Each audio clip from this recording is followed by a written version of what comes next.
Christmas 2009. One Google employee, one careless click, and the world changed forever. No alarms, no explosions, just a silent virus spreading through the veins of some of the world's biggest companies. This was Operation Aurora. It started innocently, a link in an email, a seemingly harmless message. But beneath it lurked a Hydraq trojan, exploiting Internet Explorer vulnerabilities and zero-day flaws in Adobe Flash and IE6.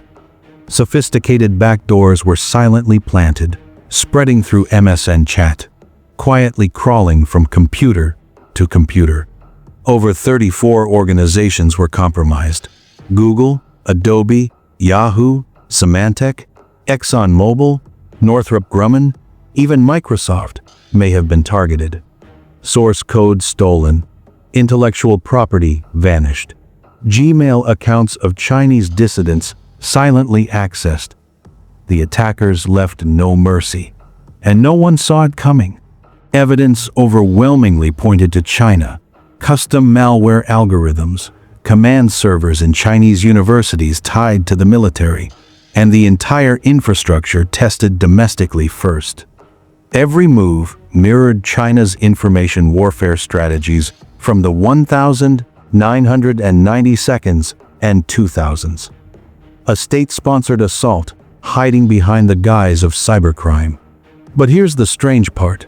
Operation Aurora was ultra-sophisticated, yet surprisingly amateurish. The same servers that ran elite hacking protocols also hosted basic scams and fake antivirus software. It was a paradox. A powerful nation leveraging the tools of cybercriminals to build unstoppable espionage. When Google went public, the world gasped. Their blog post announced their exit from China, a bombshell. The first major public acknowledgement of nation-state hacking. Suddenly, the invisible world of cyber warfare became visible and frighteningly real. The attack embodied strategic advantage through information superiority. China's 1992 military writings had envisioned total information warfare, not just targeting armies, but corporations, dissidents, and intelligence networks simultaneously. Cyber warfare had become a chessboard, and every piece was a potential weapon. Imagine being a Gmail user in 2009. Your inbox silently accessed, your personal messages read, and no one knew. Entire careers jeopardized, secrets stolen, and yet, most of the world never noticed. The silent victims of Operation Aurora were ordinary people caught in extraordinary digital warfare. This wasn't just a hack, it was a signal, a statement. Everyone is an enemy. Everything is a battle. China transformed overnight from a technological underdog into a global cyber superpower, and the rules of engagement had changed forever. Corporations were forced to rethink security. Governments realized the invisible war had begun.